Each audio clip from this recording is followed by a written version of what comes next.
Chapter 32. A Horse Fair. No doubt a horse fair is a very amusing place to those who have nothing to lose. At any rate, there is plenty to see. Long strings of young horses out of the country, fresh from the marshes, and droves of shaggy little Welsh ponies no higher than Merrylegs, and hundreds of cart horses of all sorts, some of them with their long tails braided and tied up with scarlet cord, and a good many like myself, handsome and high-bred, but fallen into the middle class through some accident or blemish, unsoundness of wind, or some other complaint. There were some splendid animals quite in their prime and fit for anything. They were throwing out their legs and showing off their paces in high style as they were trotted out with the leading rein, the groom running by the side. But round in the background there were a number of poor things, sadly broken down with hard work, with their knees knuckling over and their hind legs swinging out at every step.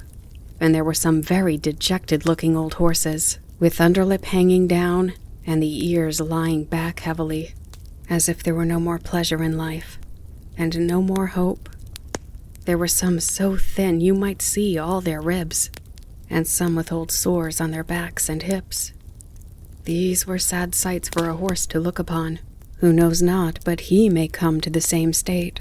There was a great deal of bargaining, of running up and beating down, and if a horse may speak his mind so far as he understands, I should say there were more lies told and more trickery at that horse fair than a clever man could give an account of.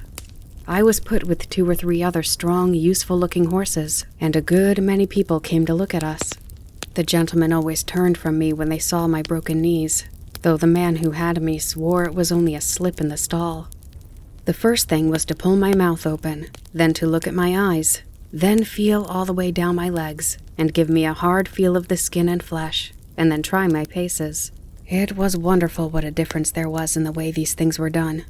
Some did it in a rough, offhand way, as if one was only a piece of wood, while others would take their hands gently over one's body with a pat now and then, and much as to say, "By your leave."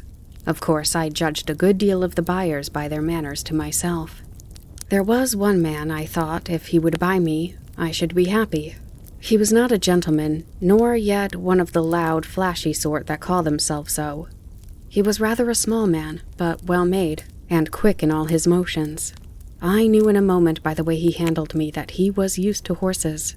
He spoke gently, and his gray eye had a kindly, cheery look in it. It may seem strange to say, but it is true all the same, that the clean, fresh smell there was about him made me take to him. No smell of old beer and tobacco, which I hated, but a fresh smell, as if he had come out of a hayloft. He offered £23 for me, but that was refused, and he walked away. I looked after him, but he was gone, and a very hard-looking, loud-voiced man came. I was dreadfully afraid he would have me, but he walked off. 1 or 2 more came who did not mean business. Then the hard-faced man came back again and offered £23. A very close bargain was being driven, for my salesman began to think he should not get all he asked, and must come down. But just then, the gray-eyed man came back again. I could not help reaching out my head towards him.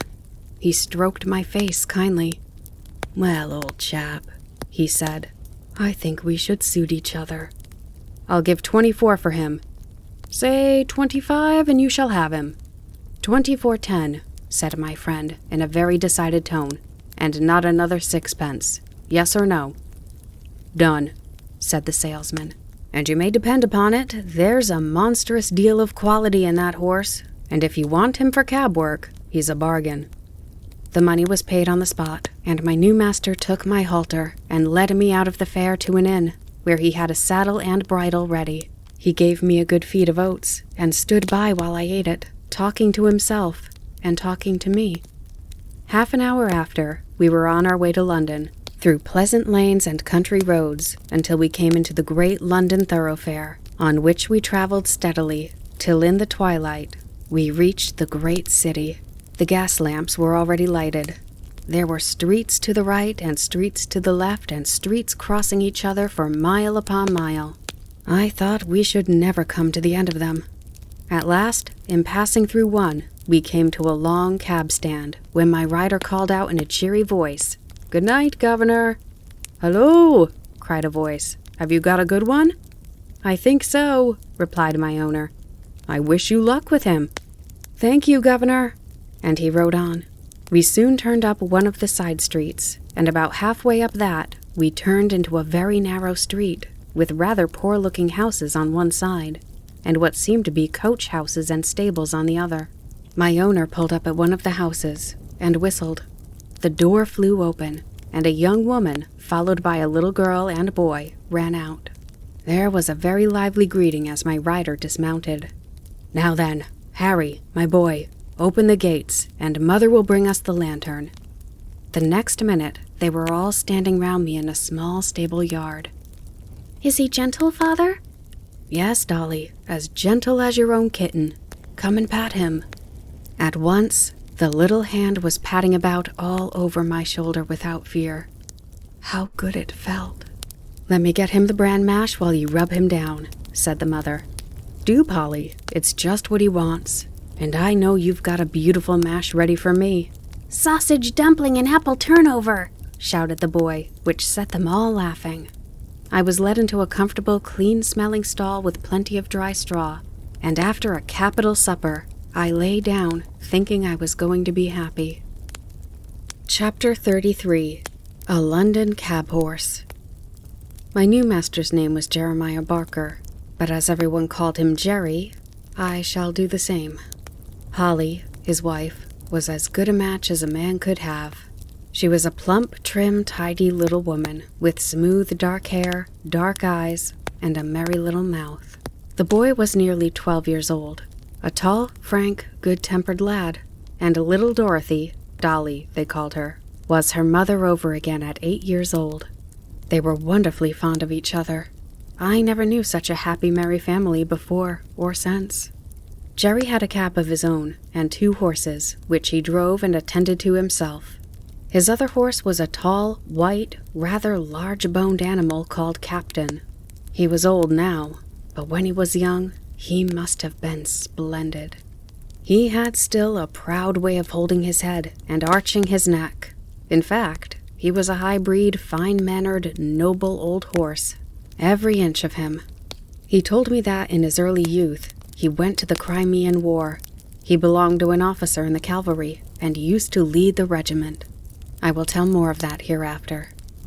The next morning, when I was well groomed, Polly and Dolly came into the yard to see me and make friends. Harry had been helping his father since the early morning and had stated his opinion that I should turn out a regular brick.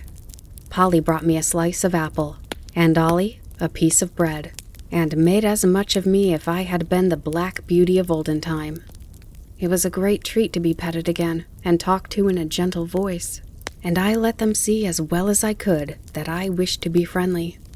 Polly thought I was very handsome and a great deal too good for a cab, if it was not for the broken knees. "Of course, there's no one to tell us whose fault that was," said Jerry. "As long as I don't know, I shall give him the benefit of the doubt, for a firmer, neater stepper I never rode. We'll call him Jack, after the old one. Shall we, Polly?"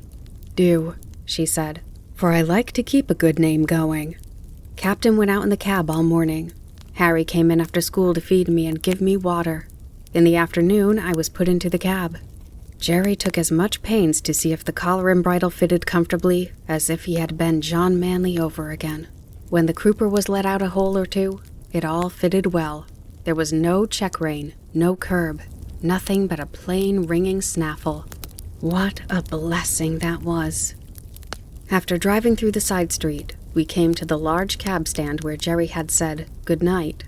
On one side of this wide street were high houses with wonderful shop fronts, and on the other was an old church and churchyard surrounded by iron palisades. Alongside these iron rails, a number of cabs were drawn up, waiting for passengers. Bits of hay were lying about the ground. Some of the men were standing together talking. Some were sitting on their boxes reading the newspaper, and 1 or 2 were feeding their horses with bits of hay and a drink of water. We pulled up in the rank at the back of the last cab. 2 or 3 men came round and began to look at me and pass their remarks. "Very good for a funeral," said one. "Too smart looking," said another, shaking his head in a very wise way. "You'll find something wrong one of these fine mornings, or my name isn't Jones." "Well," said Jerry pleasantly, "I suppose I need not find it out till it finds me out, eh? And if so, I'll keep up my spirits a little longer." Then there came a broad-faced man dressed in a great gray coat with great gray capes and great white buttons, a gray hat, and a blue comforter loosely tied round his neck. His hair was gray too, but he was a jolly-looking fellow, and the other men made way for him. He looked me all over, as if he had been going to buy me, and then, straightening himself up with a grunt, he said, "He's the right sort for you, Jerry. I don't care what you gave for him. He'll be worth it." Thus, my character was established on the stand. The man's name was Grant, but they called him Gray Grant, or Governor Grant. He had been the longest on the stand of any of the men, and he took it upon himself to settle matters and stop disputes. He was generally a good-humored, sensible man, but if his temper was a little out, as it was sometimes when he had drunk too much, nobody liked to come near his fist, for he could deal a very heavy blow. The first week of my life as a cab horse was very trying. I had never been used to London, and the noise, the hurry, the crowds of horses, carts, and carriages that I had to make my way through made me feel anxious and harassed. But I soon found that I could perfectly trust my driver, and then I made myself easy, and got used to it. Jerry was as good a driver as I had ever known, and what was better, he took as much thought for his horses as he did for himself. He soon found out that I was willing to work and do my best, and he never laid the whip on me, unless it was gently drawing the end of it over my back when I was to go on.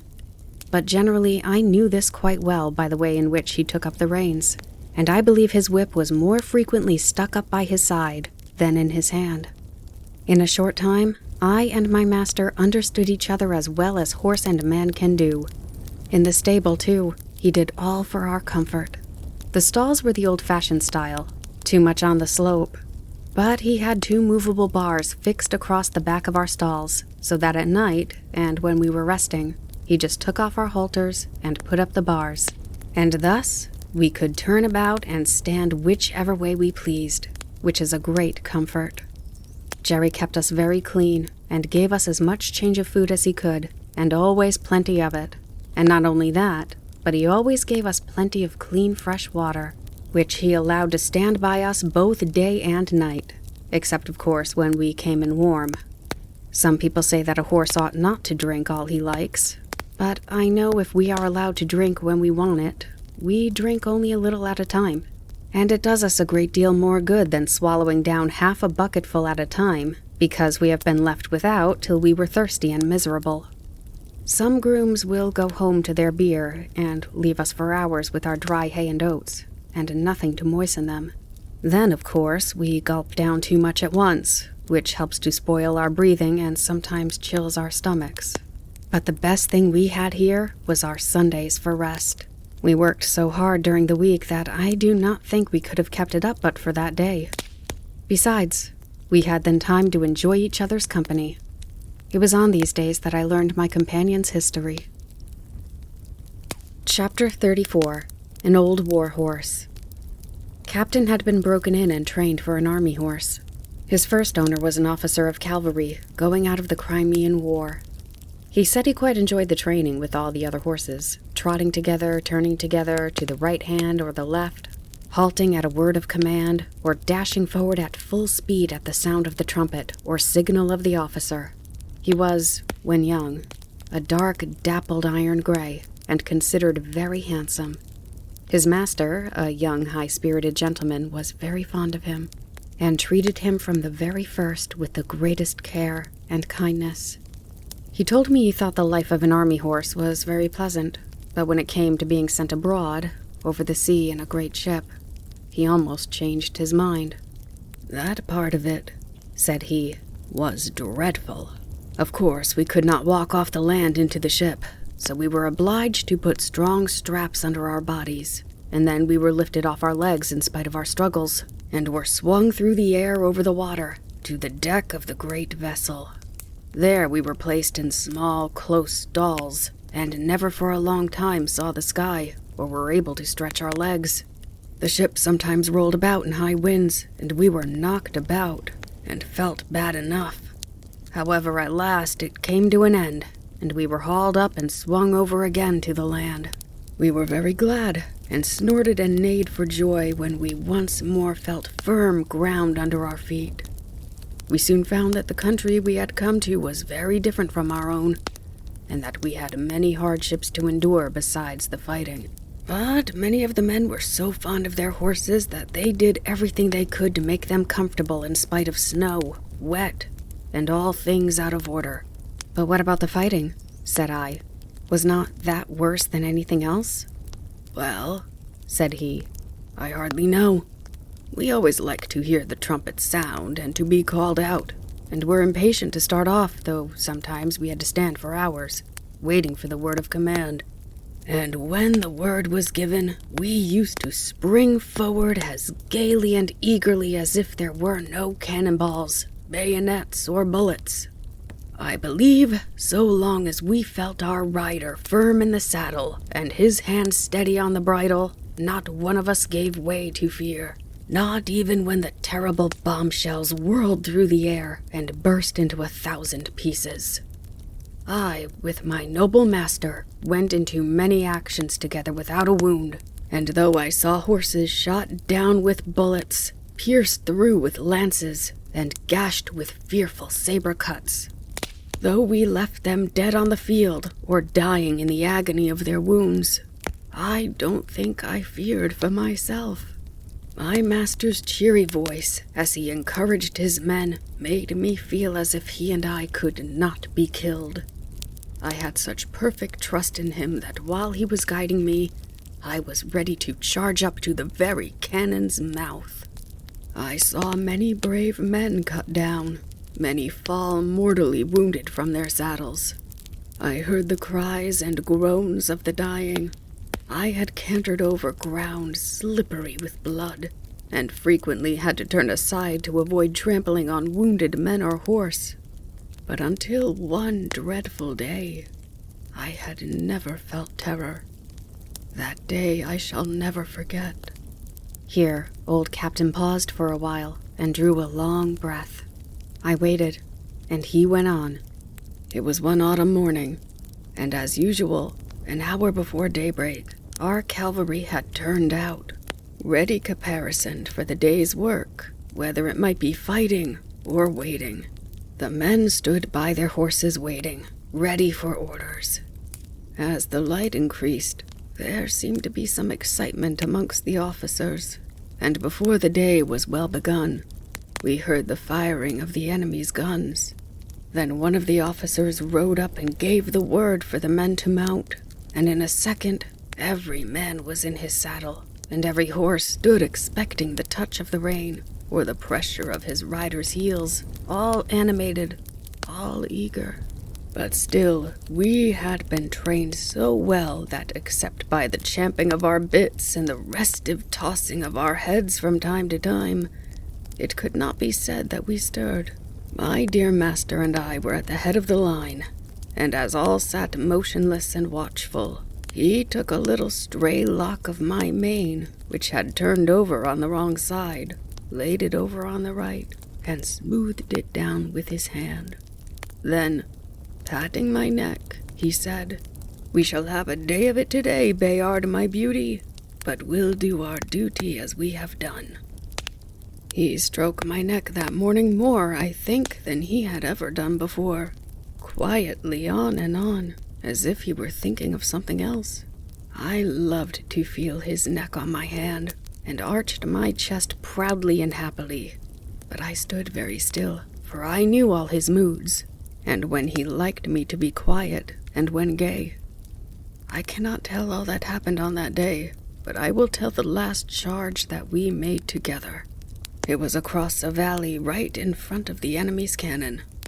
By this time, we were well used to the roar of heavy guns, the rattle of musket fire, and the flying of shot near us. But never had I been under such a fire as we rode through on that day. From the right, from the left, and from the front, shot and shell poured in upon us. Many a brave man went down, many a horse fell, flinging his rider to the earth. Many a horse without a rider ran wildly out of the ranks. Then, terrified at being alone, with no hand to guide him, came pressing in amongst his companions, to gallop with them to the charge. Fearful as it was, no one stopped, no one turned back. Every moment the ranks were thinned, but as our comrades fell, we closed in to keep them together, and instead of being shaken or staggered in our pace, our gallop became faster and faster as we neared the cannon, all clouded in white smoke, while the red fire flashed through it. My master, my dear master, was cheering on his comrades with his right arm raised on high, when one of the balls whizzing close to my head struck him. I felt him stagger with the shock, though he uttered no cry. I tried to check my speed, but the sword dropped from his right hand. The rein fell loose from the left, and sinking backwards from the saddle, he fell to the earth. The other riders swept past us, and by the force of their charge, I was driven from the spot where he fell. I wanted to keep my place by his side, and not leave him under that rush of horses' feet, but it was in vain. And now, without a master or a friend, I was alone on that great slaughter ground. Then fear took hold of me, and I trembled as I had never trembled before. And I too, as I had seen other horses do, tried to join in the ranks and gallop with them. But I was beaten off by the swords of the soldiers. Just then, a soldier, whose horse had been killed under him, caught at my bridle and mounted me. And with this new master, I was again going forward. But our gallant company was cruelly overpowered, and those who remained alive after the fierce fight for the guns came galloping back over the same ground. Some of the horses had been so badly wounded that they could scarcely move from the loss of blood. Other noble creatures were trying on 3 legs to drag themselves along, and others were struggling to rise on their forefeet when their hind legs had been shattered by shot. Their groans were piteous to hear, and the beseeching look in their eyes as those who escaped passed by and left them to their fate, I shall never forget. After the battle, the wounded men were brought in, and the dead were buried. "And what about the wounded horses?" I said. "Were they left to die?" No, the army farriers went over the field with their pistols and shot all that were ruined. Some that had only slight wounds were brought back to attend to, but the greater part of the noble, willing creatures that went out that morning never came back. In our stable, there was only about 1 in 4 that returned. I never saw my dear master again. I believe he fell dead from the saddle. I never loved any other master so well. I went into many other engagements, but was only once wounded, and then not seriously. And when the war was over, I came back to England as sound and strong as when I went out. I said, "I've heard people talk about war as if it was a very fine thing." "Ah," said he, "I should think they never saw it. No doubt it is very fine when there is no enemy, when it is just exercise and parade and sham fight. Yes, it is very fine then. But when thousands of good, brave men and horses are killed or crippled for life, it has a very different look." "Do you know what they fought about?" said I. "No," he said. "That is more than a horse can understand. But the enemy must have been awfully wicked people if it was right to go all that way over the sea on purpose to kill them. Chapter 35. Jerry Barker. I never knew a man better than my new master. He was kind and good, and as strong for the right as John Manley, and so good-tempered and merry that very few people could pick a quarrel with him. He was very fond of making little songs and singing them to himself. One he was very fond of was this: "Come, father and mother, and sister and brother, come, all of you, turn to, and help one another." And so they did. Harry was as clever at stable work as much as an older boy, and always wanted to do what he could. Then Polly and Dolly used to come in the morning to help with the cab, to brush and beat the cushions, and rub the glass, while Jerry was giving us a cleaning in the yard, and Harry was rubbing the harness. There used to be a great deal of laughing and fun between them, and it put Captain and me in much better spirits than if we had heard scolding and hard words. They were always early in the morning, for Jerry would say, "If you in the morning throw minutes away, you can't pick them up in the course of the day. You may hurry and scurry, and flurry and worry. You've lost them forever, forever and aye." He could not bear any careless loitering and waste of time, and nothing was so near making him angry as to find people who were always late, wanting a cab horse to be driven hard to make up for their idleness. One day, two wild-looking young men came out of a tavern close by the stand and called Jerry. "Here, cabby, look sharp, we are rather late. Put on the steam, will you, and take us to Victoria in time for the 1 o'clock train. You shall have a shilling extra." "I will take you at the regular pace, gentlemen. Shillings don't pay for putting on the steam like that." Larry's cab was standing next to ours. He flung open the door and said, "I'm your man, gentlemen. Take my cab. My horses will get you there all right." And as he shut them in with a wink towards Jerry, said, "It's against his conscience to go beyond a jog trot." Then, slashing his jaded horse, he set off as hard as he could. Jerry patted me on the neck. "No, Jack, a shilling would not pay for that sort of thing, would it, old boy?" Although Jerry was determinedly set against hard driving to please careless people, he always went at a good fair pace, and was not against putting on the steam, as he said, if only he knew why. I well remember one morning, as we were on the stand waiting for a fare, that a young man, carrying a heavy portmanteau, trod on a piece of orange peel which lay on the pavement, and fell down with great force. Jerry was the first to run and lift him up. He seemed much stunned, and as they led him into a shop, he walked as if he were in great pain. Jerry, of course, came back to the stand, but in about 10 minutes, one of the shopmen called him, so he drew up to the pavement. "Can you take me to the Southeastern Railway?" said the young man. "This unlucky fall has made me late, I fear. But it is of great importance that I should not lose the 12 o'clock train. I should be most thankful if you could get me there in time, and will gladly pay you an extra fare." "I'll do my very best," said Jerry heartily, "if you think you are well enough, sir," for he looked dreadfully white and ill. "I must go," he said earnestly. "Please to open the door, and let us lose no time." The next minute, Jerry was on the box with a cheery cheer-up to me, and a twitch of the rein that I well understood. "Now then, Jack, my boy," said he, "spin along. We'll show them how we can get over the ground, if we only know why." It is always difficult to drive fast in the city in the middle of the day, when the streets are full of traffic. But we did what could be done, and when a good driver and a good horse who understand each other are of one mind, it is wonderful what they can do. I had a very good mouth.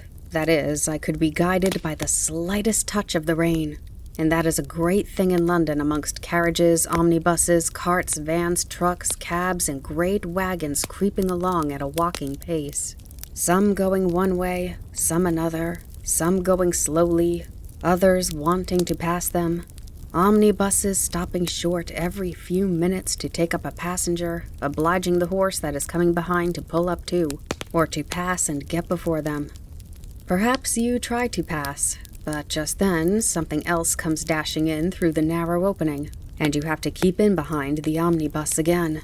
Presently you think you see a chance and manage to get to the front, going so near the wheels on each side that half an inch nearer and they would scrape. Well, you get along for a bit, but soon you find yourself in a long train of carts and carriages, all obliged to go at a walk. Perhaps you come to a regular block-up and have to stand still for minutes together, till something clears out into a side street, or the policeman interferes.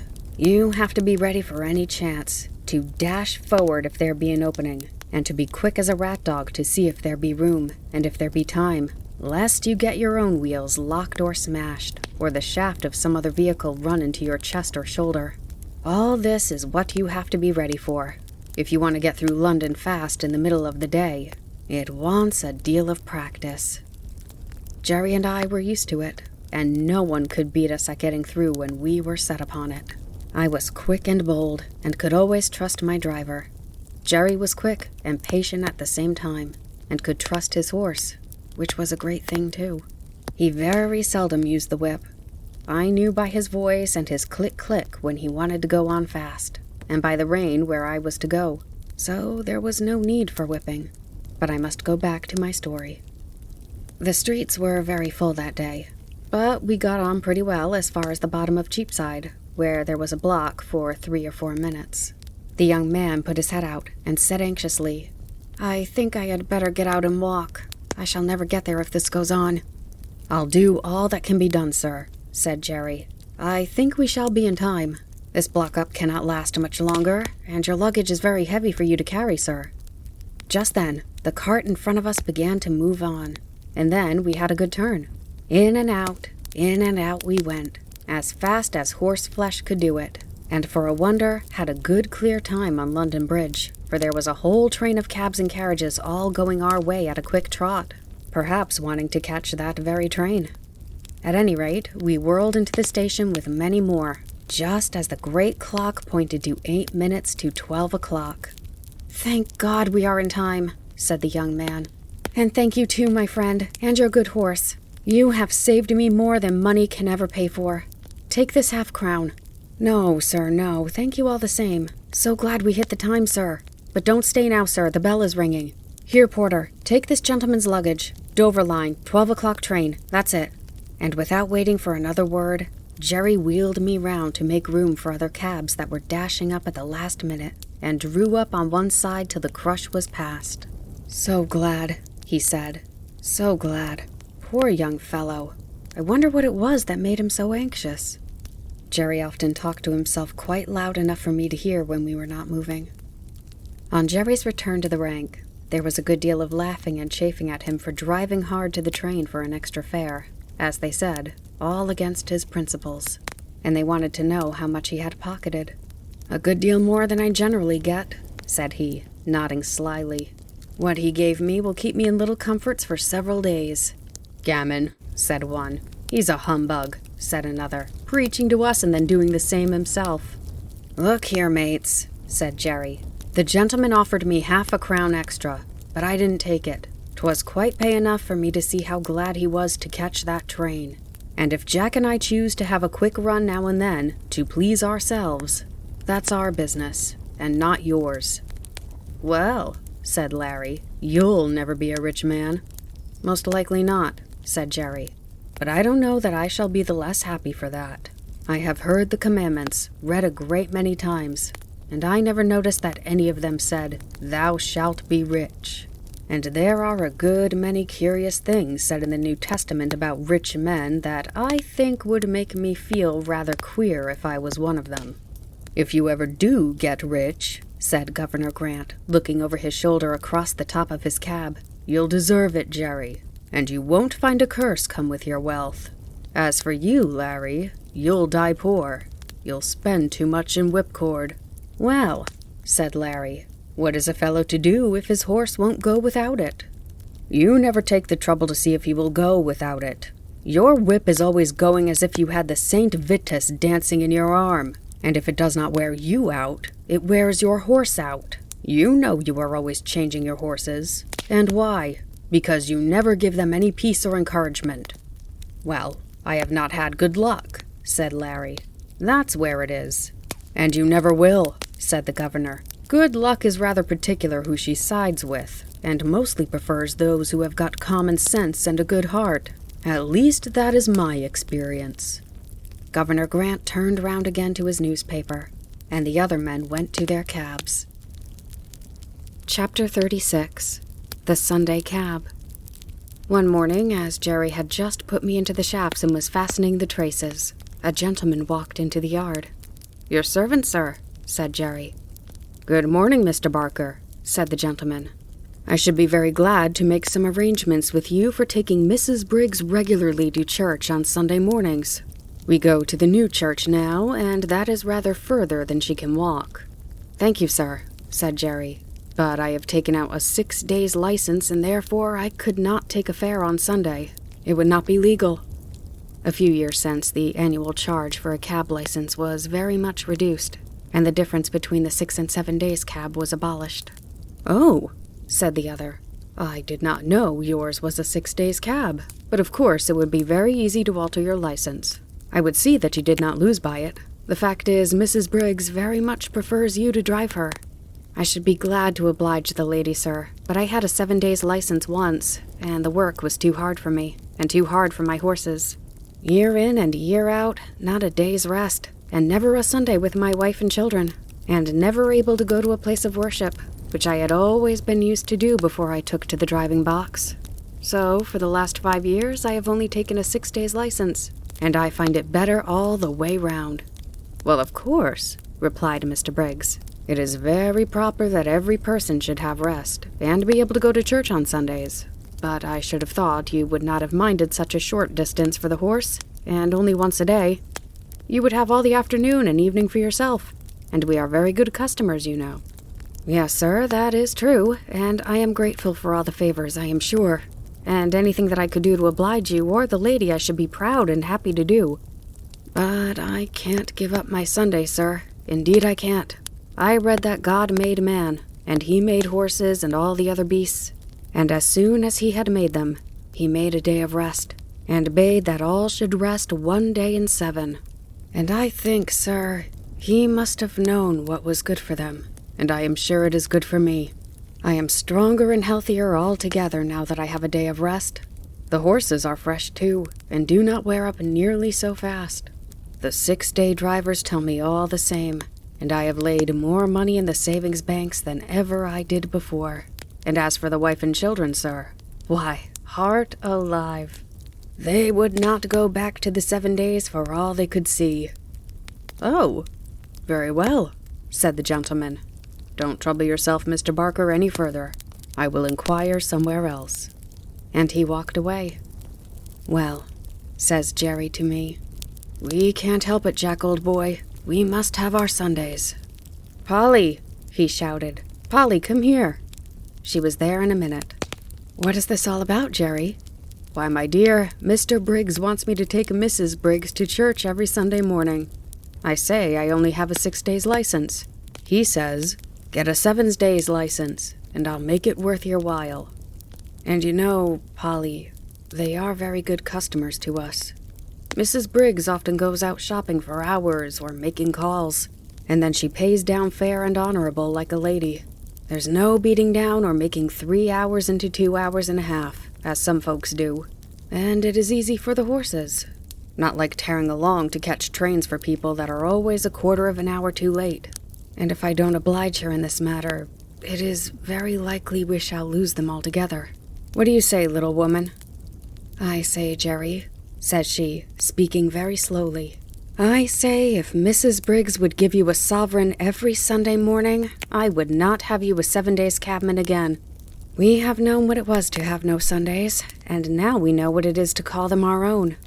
Thank God you earn enough to keep us, though it is sometimes close work to pay for all the oats and hay, the license, and the rent besides. But Harry will soon be earning something, and I would rather struggle on harder than we do than go back to those horrid times when you hardly had a minute to look at your own children, and we never could go to a place of worship together, or have a happy, quiet day. God forbid that we should ever turn back to those times. That's what I say, Jerry." "And that is just what I told Mr. Briggs, my dear," said Jerry, "and what I mean to stick to. So don't go and fret yourself, Polly," for she had begun to cry. "I won't go back to the old times if I earn twice as much. So that is settled, little woman. Now cheer up, and I'll be off to the stand." 3 weeks had passed away after this conversation, and no order had come from Mrs. Briggs, so there was nothing but taking jobs from the stand. Jerry took it to heart a good deal, for, of course, the work was harder for horse and man.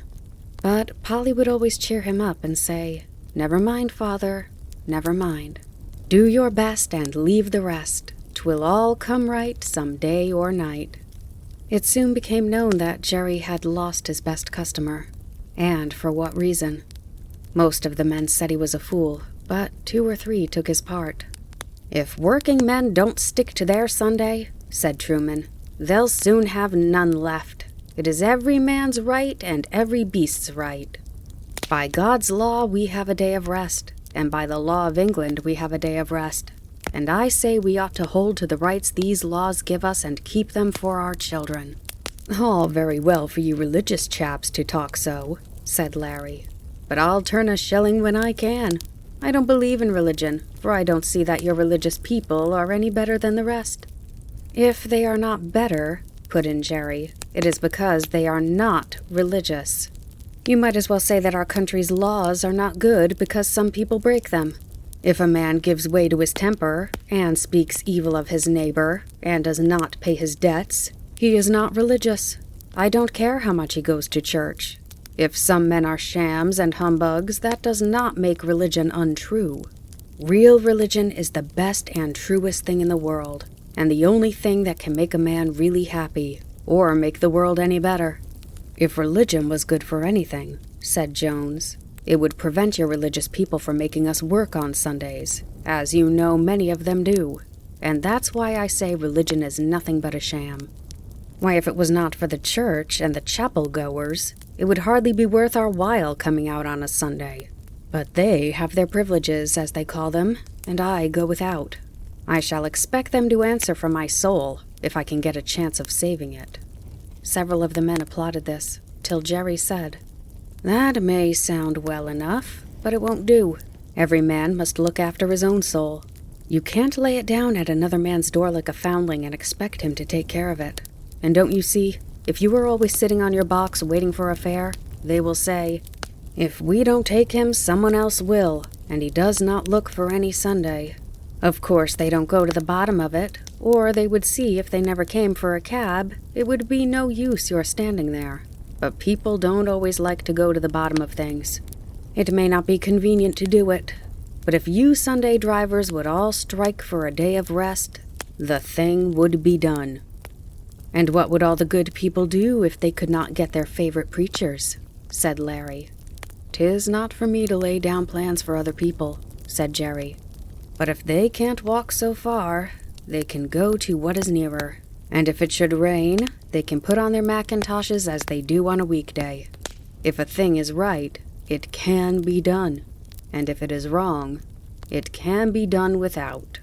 And a good man will find a way. And that is as true for us cabmen as it is for the churchgoers." Chapter 37. The Golden Rule.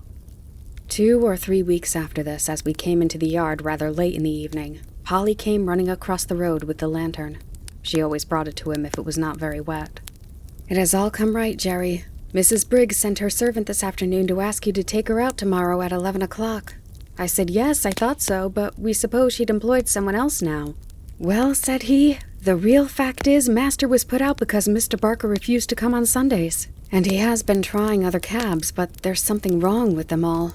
Some drive too fast and some too slow, and the mistress says there is not one of them so nice and clean as yours, and nothing will suit her but Mr. Barker's cab again." Polly was almost out of breath, and Jerry broke out into a merry laugh. "All come right some day or night. You were right, my dear. You generally are. Run in and get the supper. I'll have Jack's harness off and make him snug and happy in no time." After this, Mrs. Briggs wanted Jerry's cab again as often as before, never, however, on a Sunday. But there came a day when we had Sunday work, and this was how it happened. We had all come home on the Saturday night very tired, and very glad to think that the next day would be all rest. But so it was not to be. On Sunday morning, Jerry was cleaning me in the yard when Polly stepped up to him, looking very full of concern. "What is it?" said Jerry. "Well, my dear, she said. "Poor Dinah Brown has just had a letter brought to say that her mother is dangerously ill, and that she must go directly if she wishes to see her alive. The place is more than 10 miles away from here, out in the country, and she says if she takes the train, she should still have 4 miles to walk. And so weak as she is, and the baby only 4 weeks old, of course that would be impossible. And she wants to know if you would take her in your cab, and she promises to pay you faithfully, as she can get the money." "Tut, tut, we'll see about that. It was not the money I was thinking about, but of losing our Sunday. The horses are tired, and I am tired too. That's where it pinches." "It pinches all around, for that matter," said Polly, "for it's only half Sunday without you. But you should know we should do to other people as we should like they should do to us. And I know very well what I should like if my mother was dying. And Jerry dear, I am sure it won't break the Sabbath. For if pulling a poor beast or donkey out of a pit would not spoil it, I am quite sure taking poor Dinah would not do it." "Why, Polly, you are as good as the minister. And so, as I've had my Sunday morning sermon early today, you may go and tell Dinah that I'll be ready for her as the clock strikes 10. But stop. Just step round to Butcher Braden's with my compliments, and ask him if he would lend me his light trap. I know he never uses it on the Sunday, and it would make a wonderful difference to the horse." Away she went, and soon returned saying that he could have the trap and welcome. "All right," said he. "Now put me up a bit of bread and cheese, and I'll be back in the afternoon as soon as I can. And I'll have the meat pie ready for an early tea instead of for dinner," said Polly, and away she went while he made preparations to the tune of "Polly's the Woman and No Mistake," of which tune he was very fond. I was selected for the journey, and at 10 o'clock we started, in a light, high-wheeled gig, which ran so easily that after the 4-wheeled cab, it seemed like nothing. It was a fine May day, and as soon as we were out of the town, the sweet air, the smell of the fresh grass, and the soft country roads were as pleasant as they used to be in the old times, and I soon began to feel quite fresh. Dinah's family lived in a small farmhouse, up a green lane, close by a meadow with some fine shady trees. There were 2 cows feeding in it. A young man asked Jerry to bring his trap into the meadow, and he would tie me up in the cowshed. He wished he had a better stable to offer. "If your cows would not be offended," said Jerry, "there is nothing my horse would like so well as to have an hour or 2 in your beautiful meadow. He's quiet, and it would be a rare treat for him."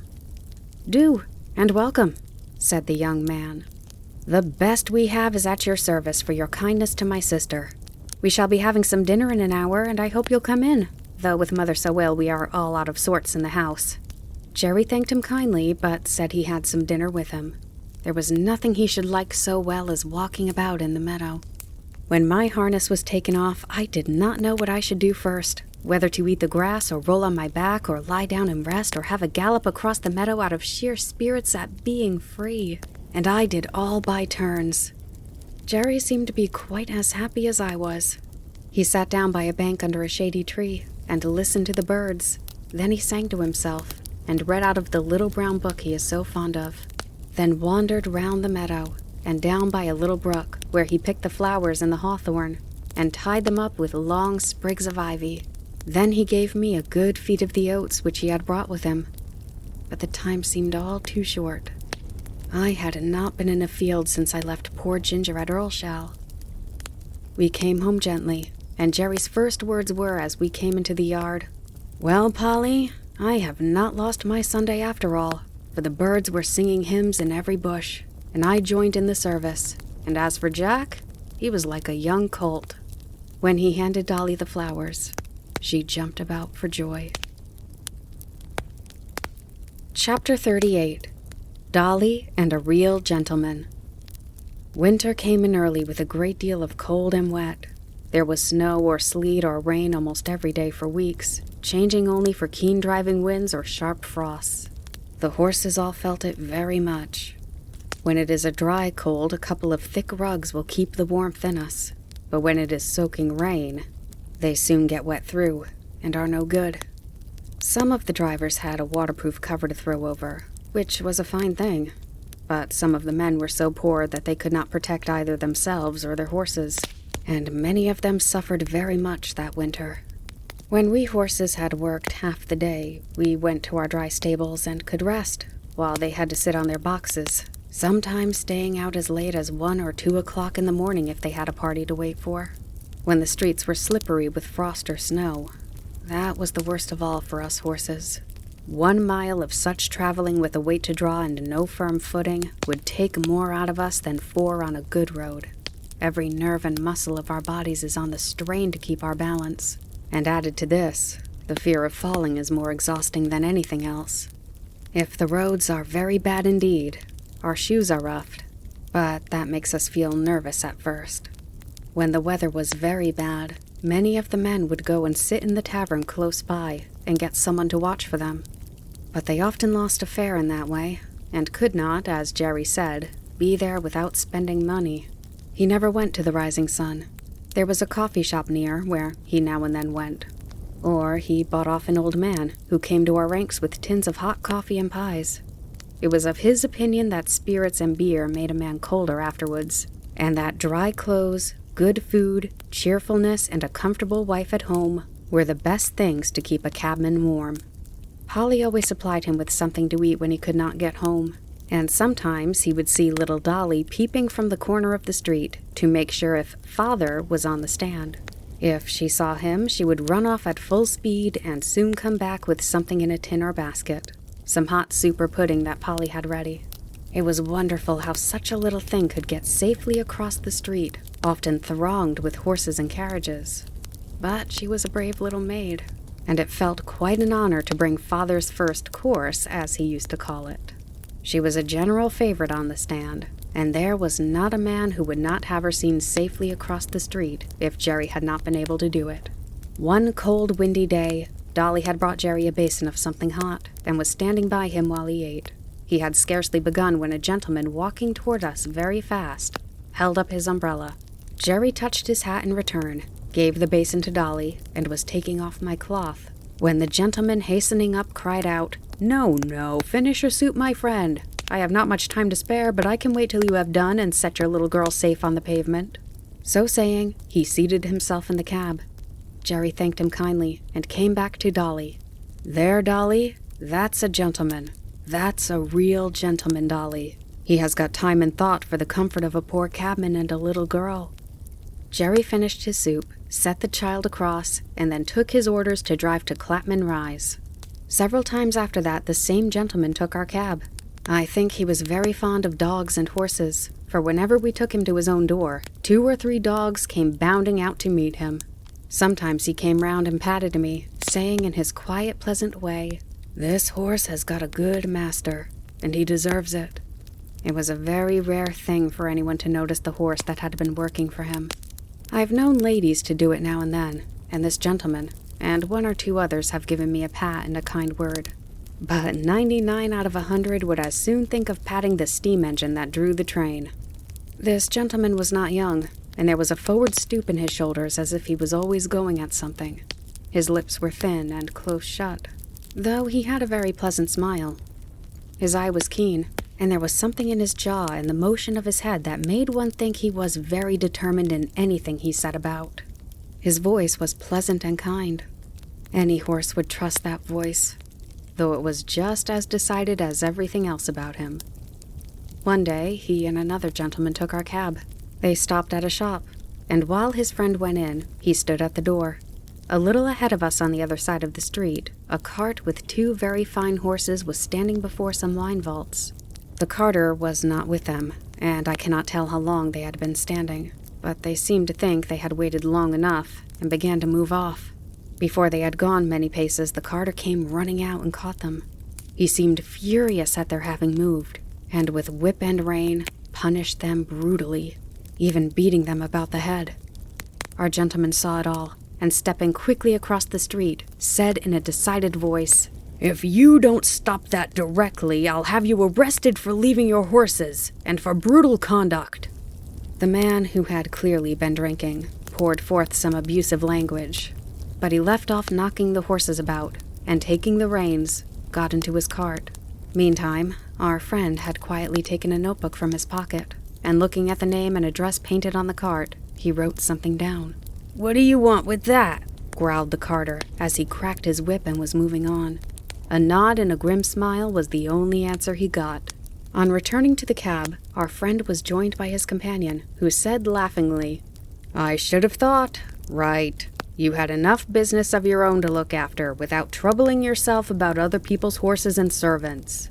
Our friend stood still for a moment, and throwing his head a little back, said, "Do you know why this world is as bad as it is?" "No," said the other. "Then I'll tell you. It is because people think only about their own business, and won't trouble themselves to stand up for the oppressed, nor bring the wrongdoer to light. I never see a wicked thing like this without doing what I can, and many a master has thanked me for letting him know how his horses have been used." "I wish there were more gentlemen like you, sir," said Jerry, "for they are wanted badly enough in this city." After this, we continued our journey, and as they got out of the cab, our friend was saying, "My doctrine is this, that if we see cruelty or wrong that we have the power to stop and do nothing, we make ourselves sharers in the guilt." Chapter 39. Seedy Sam. I should say that for a cab horse I was very well off indeed. My driver was my owner, and it was in his interest to treat me well and not overwork me, even if he had not been so good a man as he was. But there were a great many horses which belonged to the large cab owners who let them out to their drivers for so much money a day. As the horse did not belong to these men, the only thing they thought of was how to get their money out of them. First to pay the master, and then to provide for their own living. And a dreadful time some of these horses had of it. Of course, I understood but little, but it was often talked over on the stand, and the governor, who was a kind-hearted man and fond of horses, would sometimes speak up if one came in very much jaded or ill-used.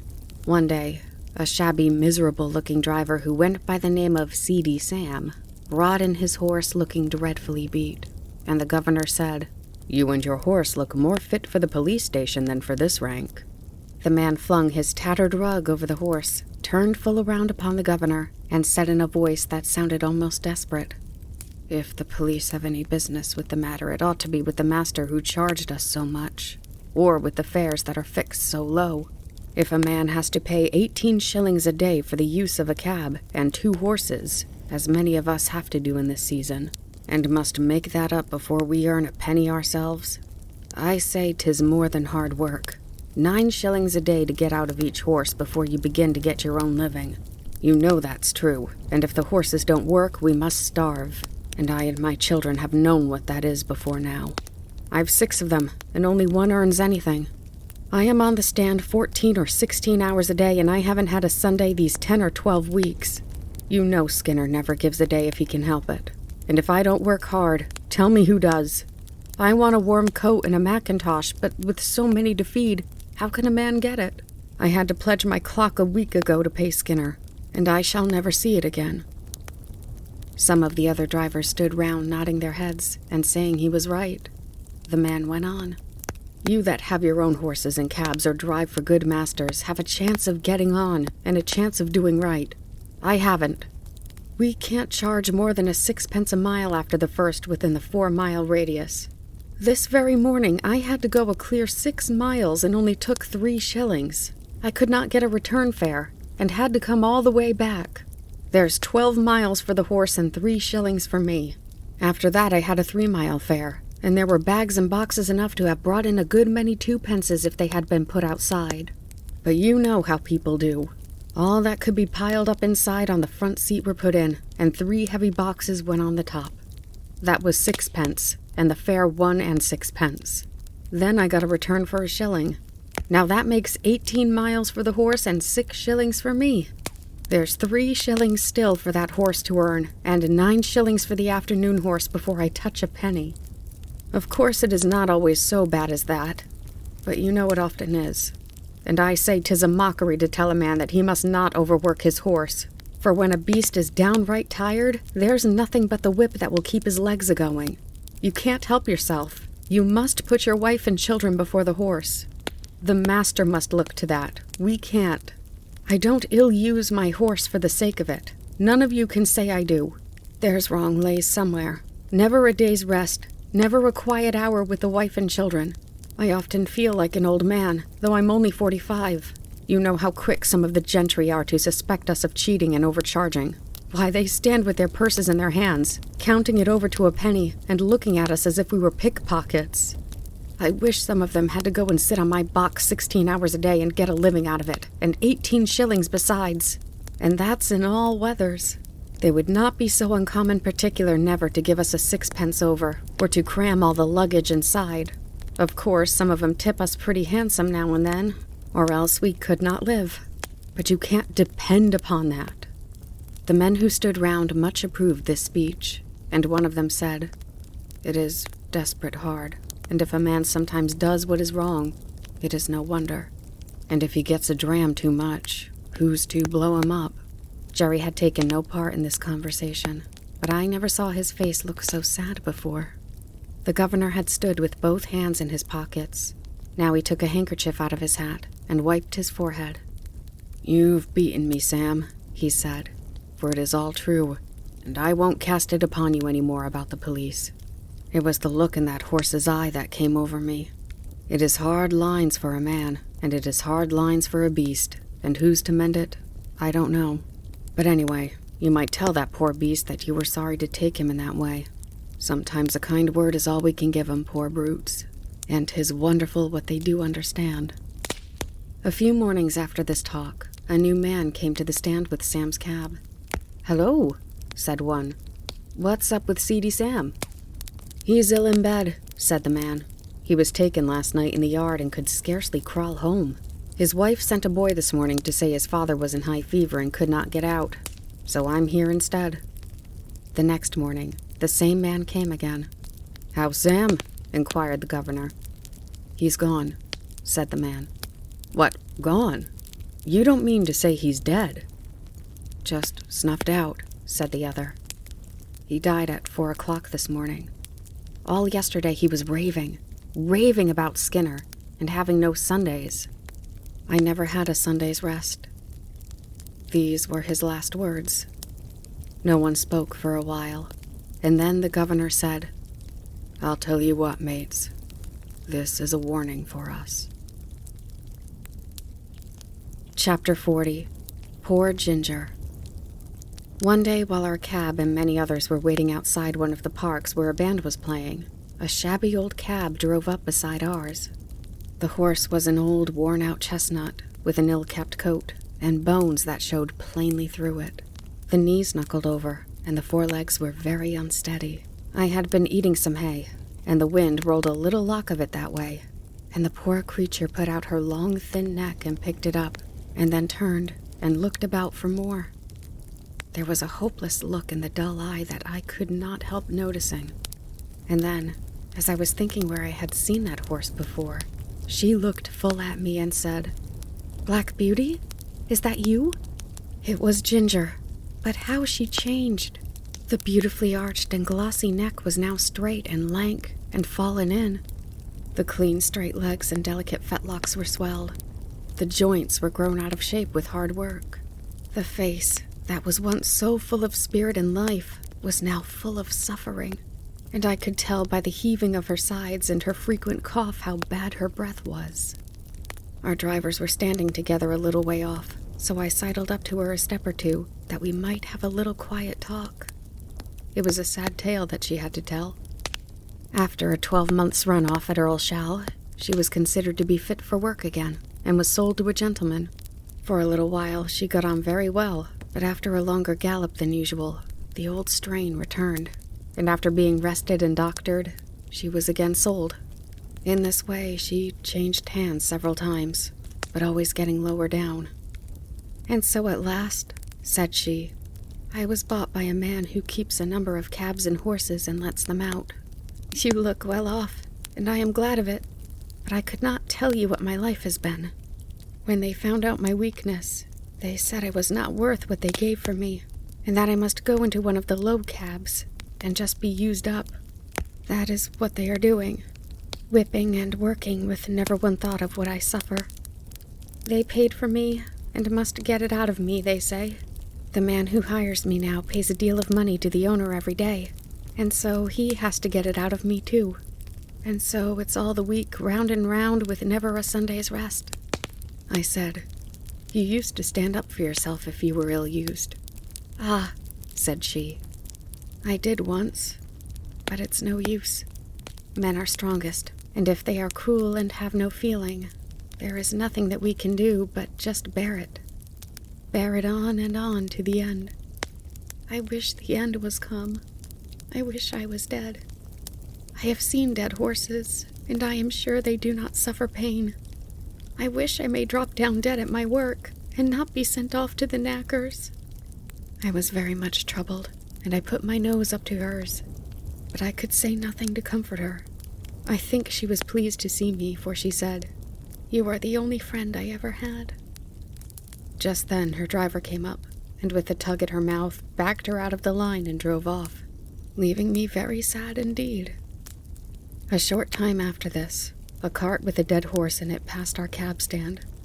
The head hung out of the cart tail, the lifeless tongue was slowly dripping with blood, and the sunken eyes. But I can't speak of them. The sight was too dreadful.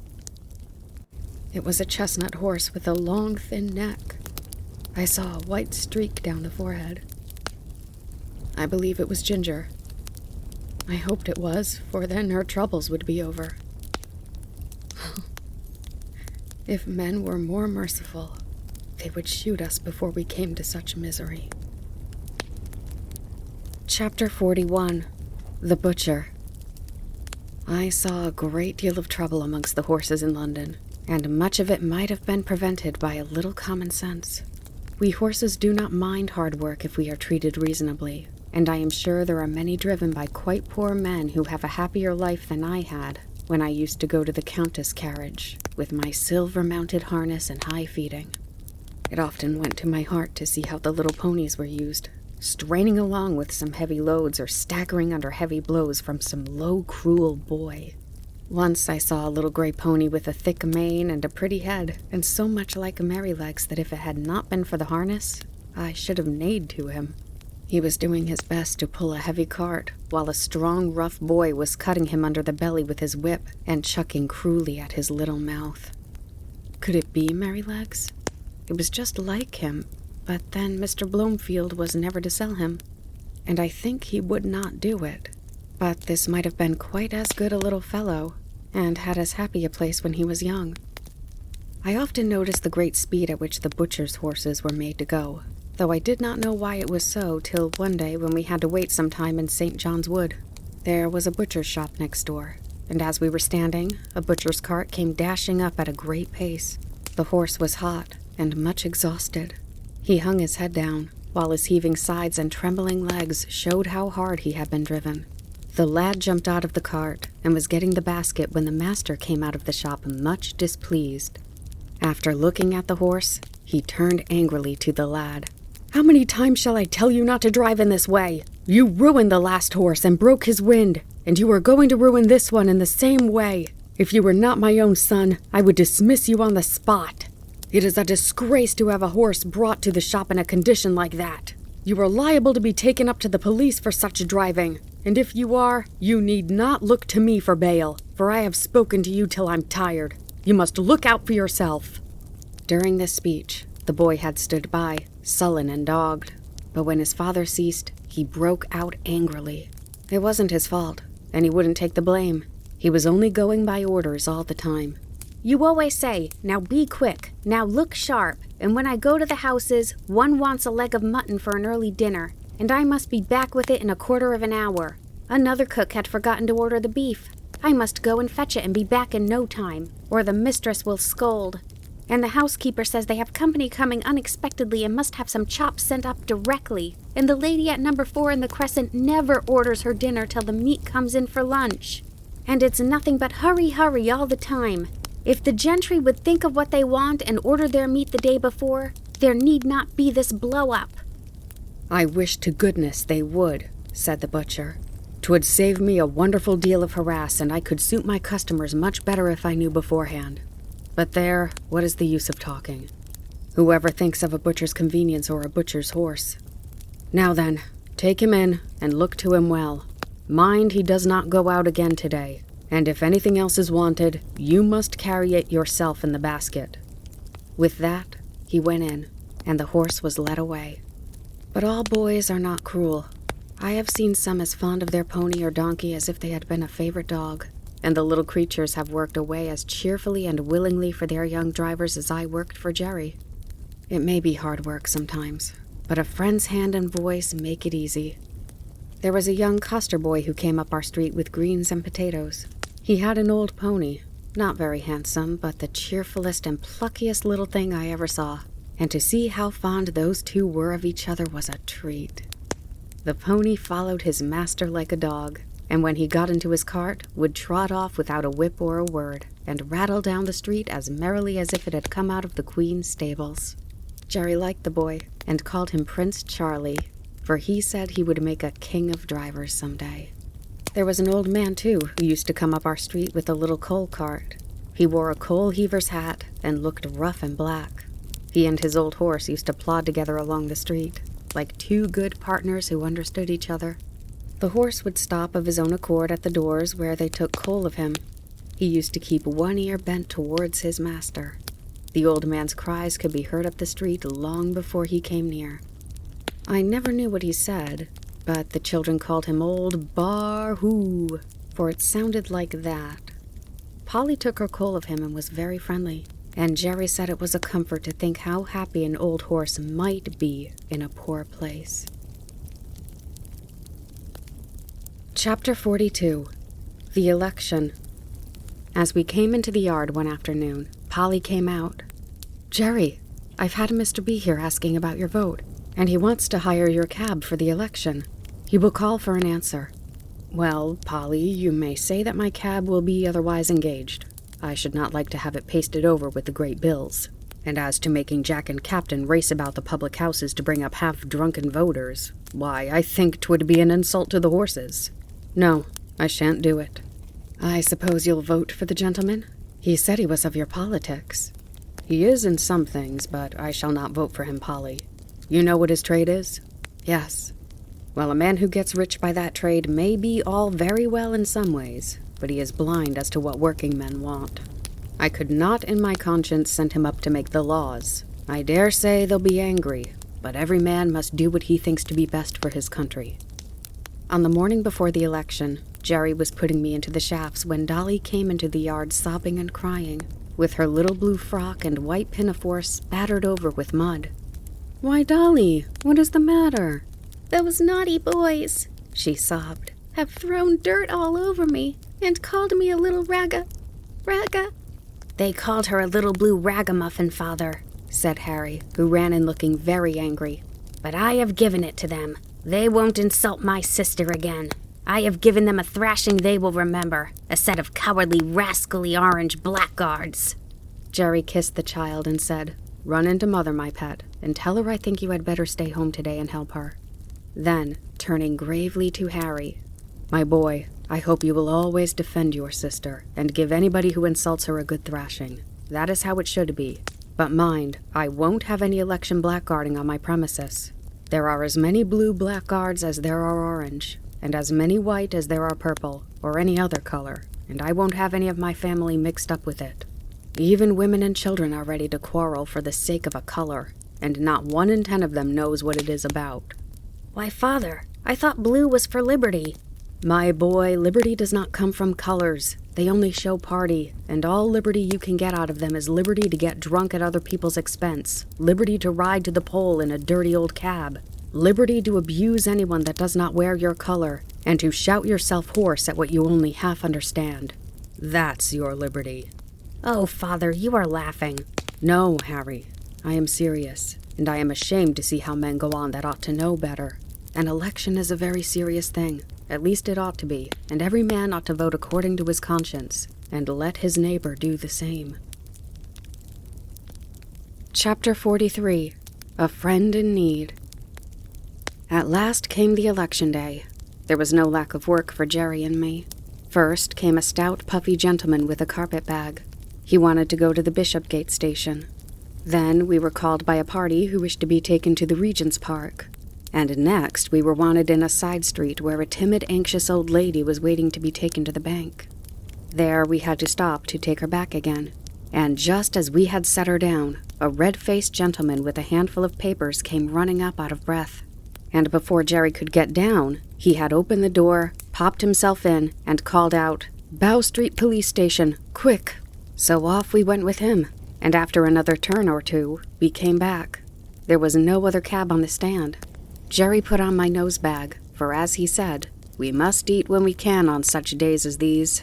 So munch away, Jack, and make the best of your time, old boy. I found I had a good feed of crushed oats wetted up with a little bran. This would have been a treat any day, but was specially refreshing then. Jerry was so thoughtful and kind. What horse would not do his best for such a master? Then he took out one of Polly's meat pies, and standing near me, began to eat it. The streets were very full, and the cabs with the candidates' colors on them were dashing about through the crowd, as if life and limb were of no consequence. We saw 2 people knocked down that day, and one was a woman. The horses were having a bad time of it, poor things. But the voters inside thought nothing of that. Many of them were half drunk, hurrahing out of the cab windows if their own party came by. It was the first election I had seen, and I don't want to be in another, though I have heard things are better now. Jerry and I had not eaten many mouthfuls before a poor young woman carrying a heavy child came along the street. She was looking this way and that way, and seemed quite bewildered. Presently, she made her way up to Jerry and asked him if he could tell her the way to St. Thomas's Hospital and how far it was to get there. She had come from the country that morning, she said, in a market cart. She did not know about the election and was quite a stranger in London. She had got an order for the hospital for her little boy. The child was crying with a feeble, pining cry. "Poor little fellow," she said. "He suffers a deal of pain. He is 4 years old and can't walk any more than a baby. But the doctor said if I can get him into the hospital, he might get well. Pray, sir, how far is it, and which way is it?" "Why, missus," said Jerry, "you can't get there walking through crowds like this. Why, it is 3 miles away, and that child is heavy." "Yes, bless him, he is. But I am strong, thank God. And if I knew the way, I think I should get on somehow. Please tell me the way." "You can't do it," said Jerry. "You might be knocked down, and the child be run over. Now look here, just get into this cab, and I'll drive you safe to the hospital. Don't you see the rain is coming on?" "No, sir, no. I can't do that, thank you. I have only just enough money to get back with. Please tell me the way." "Look here, missus," said Jerry. "I've got a wife and dear children at home, and I know a father's feelings. Now you get into that cab, and I'll take you there for nothing. I'd be ashamed of myself to let a woman and a sick child run a risk like that." "Heaven bless you," said the woman, and burst into tears. There, cheer up, my dear. I'll take you there. Come, let me put you inside." As Jerry went to open the door, 2 men with colors in their hats and buttonholes ran up calling, "Cab!" "Engaged!" cried Jerry, but one of the men pushing past the woman sprang into the cab, followed by the other. Jerry looked as stern as a policeman. "This cab is already engaged, gentlemen, by that lady." "Lady?" said one of them. "Oh, she can wait. Our business is very important. Besides, we were in first. It is our right, and we shall stay in." A droll smile came over Jerry's face as he shut the door upon them. "All right, gentlemen. Pray stay in as long as it suits you. I can wait while you rest yourselves." And turning his back upon them, he walked up to the young woman who was standing near him. "They'll soon be gone," he said, laughing. "Don't trouble yourself, my dear." And they soon were gone, for they understood Jerry's dodge. They got out, calling him all sorts of bad names and blustering about his number and getting a summons. After this little stoppage, we were soon on our way to the hospital, going as much as possible through the streets. Jerry rung the great bell and helped the young woman out. "Thank you 1,000 times," she said. "I could never have got here alone." "You're kindly welcome, and I hope the dear child will soon be better." He watched her go in at the door and gently said to himself, "Inasmuch as ye have done it to one of the least of these." Then he patted my neck, which was always his way when anything pleased him. The rain was now coming down fast, and just as we were leaving, the hospital door opened again, and the porter called out, "Cab!" We stopped, and a lady came down the steps. Jerry seemed to know her at once. She put back her veil and said, Barker? Jeremy Barker, is it you? I am very glad to find you here. You are just the friend I want, for it is very difficult to get a cab in this part of London today. I shall be proud to serve you, ma'am. I am right glad I happened to be here. Where may I take you to, ma'am? To the Paddington station, and then, if we are in good time, as I think we shall be, you shall tell me all about Mary and the children. We got to the station in good time, and being under shelter, the lady stood a good while talking to Jerry. I found she had been Polly's mistress, and after many inquiries about her, she said, How do you find the cab work suits you in the winter? I know Mary was rather anxious about you last year. Yes, ma'am, she was. I had a bad cough that followed me up quite into the warm weather, and when I am kept out late, she does worry herself a good deal. You see, ma'am, it is all hours and all weathers, and that does try a man's constitution. But I am getting on pretty well, and I should feel quite lost if I had not horses to look after. I was brought up to it, and I am afraid I should not do so well at anything else. Well, Barker, she said, it would be a great pity that you should seriously risk your health in this work, not only for your own, but for Mary and the children's sake. There are many places where good drivers and good grooms are wanted, and if you ever think you ought to give up this cab work, let me know. Then, sending some kind messages to Mary, she put something into his hand, saying, There is 5 shillings each for the 2 children. Mary will know how to spend it. Jerry thanked her and seemed much pleased, and turning out of the station, we at last reached home, and I, at least, was tired. Chapter 44. Old Captain and His Successor. Captain and I were great friends. He was a noble old fellow, and he was very good company. I never thought that he would have to leave his home and go down the hill. But his turn came, and this was how it happened. I was not there, but I heard all about it. He and Jerry had taken a party to the great railway station over London Bridge and were coming back. Somewhere between the bridge and the monument, when Jerry saw a brewer's empty dray coming along drawn by 2 powerful horses, the drayman was lashing his horses with his heavy whip. The dray was light, and they started off at a furious rate. The man had no control over them, and the street was full of traffic. One young girl was knocked down and run over, and the next moment they dashed up against our cab. Both wheels were torn off, and the cab was thrown over. Captain was dragged down. The shafts splintered, and one of them ran into his side. Jerry, too, was thrown, but was only bruised. Nobody could tell how he escaped. He always said 'twas a miracle. When poor Captain was got up, he was found to be very much cut and knocked about. Jerry led him home gently, and a sad sight it was to see the blood soaking into his white coat and dropping from his side and shoulder. The drayman was proved to be very drunk and was fined, and the brewer had to pay damages to our master. But there was no one to pay the damages to poor Captain. The farrier and Jerry did the best they could to ease his pain and make him comfortable. The fly had to be mended, and for several days I did not go out, and Jerry earned nothing. The first time we went to the stand after the accident, the governor came up to hear how Captain was. "He'll never get over it," said Jerry. "At least not for my work," so the farrier said this morning. "He says he may do for carting and that sort of work. It has put me out very much. Carting indeed. I've seen what horses come to at that work around London. I only wish all the drunkards could be put in a lunatic asylum instead of being allowed to run foul of sober people. If they would break their own bones and smash their own carts and lame their own horses, that would be their own affair, and we might let them alone. But it seems to me that the innocent always suffer. And then they talk about compensation. You can't make compensation. There's all the trouble and vexation and loss of time besides losing a good horse that's like an old friend. It's nonsense talking of compensation. If there's one devil I should like to see in the bottomless pit more than another, it's the drink devil." "I say, Jerry," said the governor, "you are treading pretty hard on my toes, you know.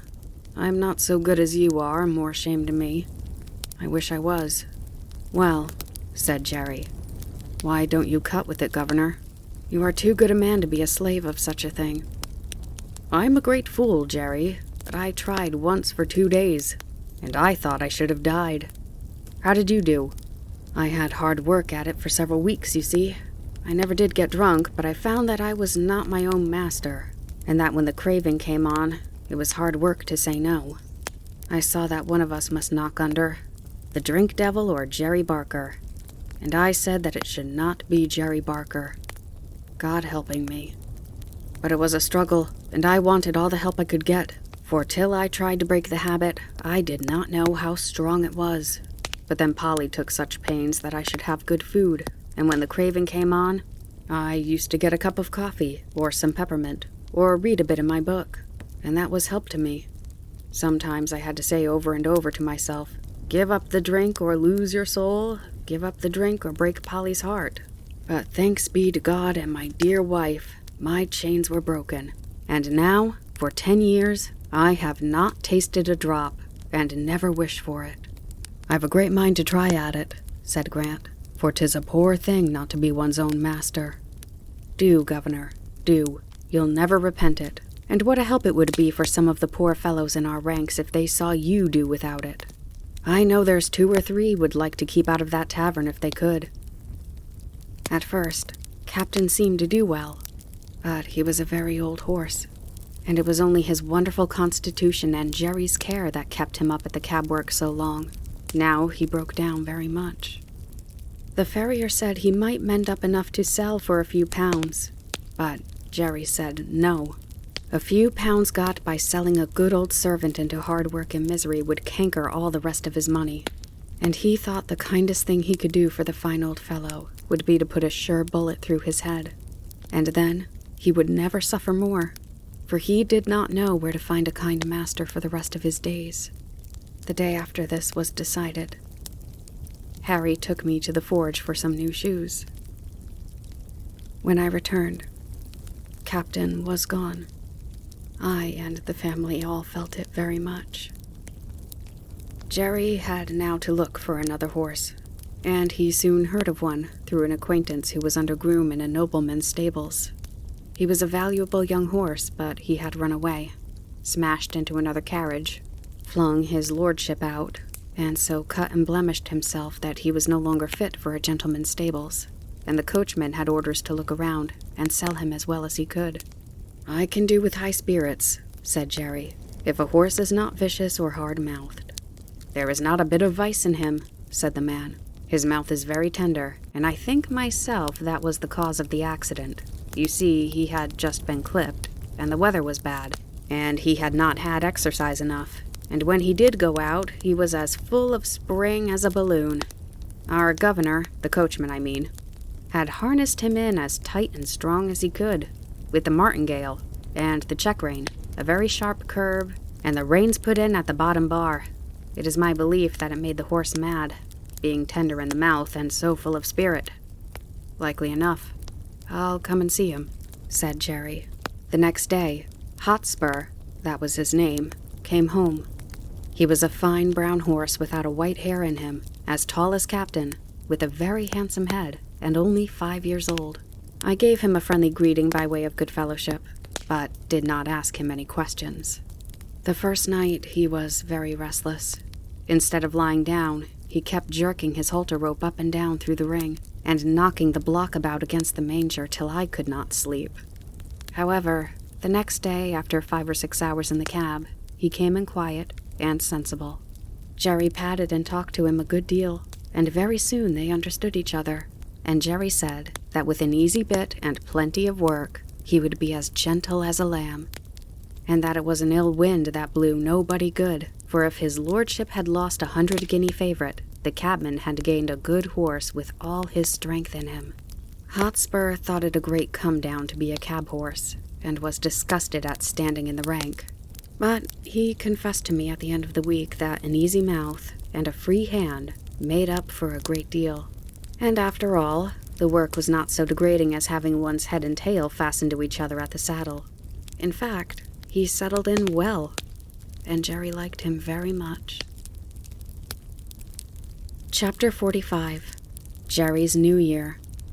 Christmas and the New Year are very merry times for some people, but for cabmen and cabmen's horses, it is no holiday, though it may be a harvest. There are so many parties, balls, and places of amusement open that the work is hard and often late. Sometimes driver and horse have to wait for hours in the rain or frost, shivering with cold, while the merry people within are dancing away to the music. I wonder if the beautiful ladies ever think of the weary cabman waiting on his box, and his patient beast standing till his legs get stiff with cold. I had now most of the evening work, as I was well accustomed to standing, and Jerry was also more afraid of Hotspur taking cold. We had a great deal of late work in the Christmas week, and Jerry's cough was bad. But however late we were, Polly sat up for him and came with a lantern to meet him, looking anxious and troubled. On the evening of the New Year, we had to take 2 gentlemen to a house in one of the West End squares. We set them down at 9 o'clock, and were told to come again at 11. "But," said one of them, "as it is a card party, you may have to wait a few minutes, but don't be late." As the clock struck 11, we were at the door, for Jerry was always punctual. The clock chimed the quarters, 1, 2, 3, then struck 12. But the door did not open. The wind had been very changeable, with squalls of rain during the day, but now it came on a sharp driving sleet, which seemed to come all the way round. It was very cold, and there was no shelter. Jerry got off his box, and came and pulled one of my cloths a little more over my neck. Then he took a turn or 2 up and down, stamping his feet. Then he began to beat his arms, but that set him off coughing. So we opened the cab door, and sat at the bottom with his feet on the pavement, and was a little sheltered. Still the clock chimed the quarters, and no one came. At 12:30, he rang the bell, and asked the servant if he would be wanted that night. "Oh, yes, you'll be wanted safe enough," said the man. "You must not go. It will be over soon." And again Jerry sat down, but his voice was so hoarse I could hardly hear him. At 1:15, the door opened, and the 2 gentlemen came out. They got into the cab without a word, and told Jerry where to drive. That was nearly 2 miles. My legs were numb with cold, and I thought I should have stumbled. When the men got out, they never said they were sorry to have kept us waiting so long, but were angry at the charge. However, as Jerry never charged more than he was due, so he never took less, and they had to pay for the 2 hours and a quarter waiting, but it was hard-earned money to Jerry. At last we got home. He could hardly speak, and his cough was dreadful. Polly asked no questions, but opened the door and held the lantern for him. "Can't I do something?" she said. "Yes, get Jack something warm, and then boil me some gruel." This was said in a hoarse whisper. He could hardly get his breath. But he gave me a rub-down as usual, and even went up into the hayloft for an extra bundle of straw from my bed. Polly brought me a warm mash that made me comfortable, and then they locked the door. It was late the next morning before anyone came, and then it was only Harry. He cleaned us and fed us and swept out the stalls. Then he put the straw back again as if it was Sunday. He was very still, and neither whistled nor sang. At noon he came again and gave us our food and water. This time Dolly came with him. She was crying, and I could gather from what they said that Jerry was dangerously ill, and the doctor said it was a bad case. So 2 days passed, and there was great trouble indoors. We only saw Harry and sometimes Dolly. I think she came for company, for Polly was always with Jerry, and he had to be kept very quiet. On the 3rd day, while Harry was in the stable, a tap came at the door, and Governor Grant came in. "I wouldn't go to the house, my boy," he said, "but I want to know how your father is." "He is very bad," said Harry. "He can't be much worse. They call it bronchitis. The doctor thinks it will turn one way or another tonight." "That's bad, very bad," said Grant, shaking his head. "I know 2 men who died of that last week. It takes 'em off in no time. But while there's life, there's hope, so you must keep up your spirits." "Yes," said Harry quickly. "And the doctor said that Father had a better chance than most men because he didn't drink. He said yesterday that the fever was so high that if Father had been a drinking man, it would have burned him up like a piece of paper." but I believe he thinks he will get over it. Don't you think he will, Mr. Grant?" The governor looked puzzled. "If there's any rule that good men should get over these things, I'm sure he will, my boy. He's the best man I know. I'll look in early tomorrow." Early next morning he was there. "Well?" said he. "Father is better," said Harry. "Mother hopes he will get over it." "Thank God," said the governor. "And now you must keep him warm and keep his mind easy, and that brings me to the horses. You see, Jack will be all the better for the rest of a week or two in a warm stable, and you can easily take him a turn up and down the street to stretch his legs. But this young one, if he does not get work, he will soon be all up on end, as you may say, and will be rather too much for you. And when he does go out, there'll be an accident." "It is like that now," said Harry. "I have kept him short of corn, but he's so full of spirit I don't know what to do with him." "Just so," said Grant. "Now look here, will you tell your mother that if she is agreeable I will come for him every day till something is arranged, and take him for a good spell of work? And whatever he earns, I'll bring your mother half of it, and that will help with the horses' feed. Your father is in a good club, I know, but that won't keep the horses, and they'll be eating their heads off all this time. I'll come at noon and hear what she says." And without waiting for Harry's thanks, he was gone. At noon, I think he went and saw Polly, for he and Harry came to the stable together, harnessed Hotspur, and took him out. For a week or more he came for Hotspur, and when Harry thanked him or said anything about his kindness, he laughed it off, saying it was all good luck for him, for his horses were wanting a little rest which they would not otherwise have had. Jerry grew better steadily, but the doctor said that he must never go back to the cab work again if he wished to be an old man. The children had many consultations together about what father and mother would do, and how they could help to earn money. One afternoon, Hotspur was brought in very wet and dirty. "The streets are nothing but slush," said the governor. "It will give you a good warming, my boy, to get him clean and dry." "All right, Governor," said Harry. "I shall not leave him till he is. You know I have been trained by my father." "I wish all the boys had been trained like you," said the governor.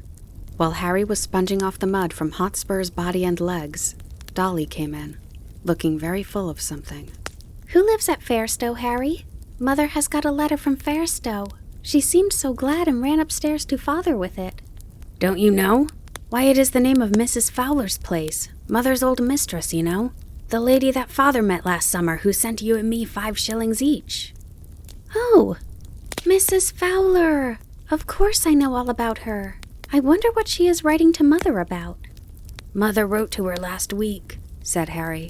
"You know, she told Father if ever he gave up the cab work, she would like to know. I wonder what she says. Run in and see, Dolly." Harry scrubbed away at Hotspur with a whoosh, whoosh, like any ostler. In a few minutes, Dolly came dancing into the stable. "Oh, Harry, there was never anything so beautiful. Mrs. Fowler says we are all to go and live near her. There is a cottage now empty that will just suit us, with a garden and a hen house and apple trees and everything. And her coachman is going away in the spring, and then she will want Father in his place. And there are good families round where you can get a place in the garden or the stable or as a page boy. And there's a good school for me. And Mother is laughing and crying by turns, and Father does look so happy." "That's uncommon jolly," said Harry. "And just the right thing, I should say. It will suit Father and Mother both. But I don't intend to be a page boy with tight clothes and rows of buttons. I'll be a groom or a gardener." It was quickly settled that as soon as Jerry was well enough, they should remove to the country, and that the cab and horses should be sold as soon as possible. This was heavy news for me, for I was not young now, and could not look for any improvement in my condition. Since I left Birtwick, I had never been so happy as with my dear Master Jerry. But 3 years of cab work, even under the best conditions, will tell on one's strength, and I felt that I was not the horse I had been. Grant said at once that he would take Hotspur, and there were men on the stand who would have bought me. But Jerry said I should not go to cab work again with just anybody, and the governor promised to find a place for me where I should be comfortable. The day came for going away. Jerry had not been allowed to go out yet, and I never saw him after that New Year's Eve. Polly and the children came to bid me goodbye. Poor old Jack, dear old Jack, I wish we could take you with us, she said, and then, laying her hand on my mane, she put her face close to my neck and kissed me. Dolly was crying and kissed me too. Harry stroked me a great deal, but said nothing. Only he seemed very sad. And so I was led away to my new place.